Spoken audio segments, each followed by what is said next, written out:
We are relocating our Wave foam hot tub to this place. I thought I would show the process of getting it set up and how easy it is.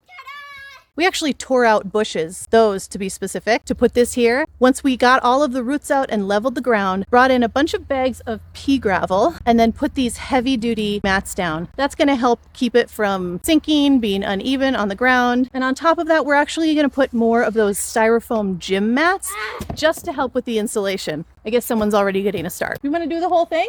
Yeah.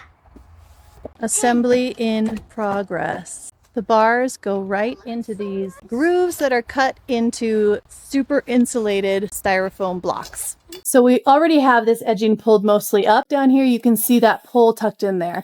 What you want to make sure you're doing before you pull this up, bang this in from the inside so that the pole is completely wedged into that groove there. Once you're done, pull this up like big boy pants all the way around so that it comes to the top and we're ready for the next step. The inner bladder is one solid piece that just plops in the center and folds over the edges.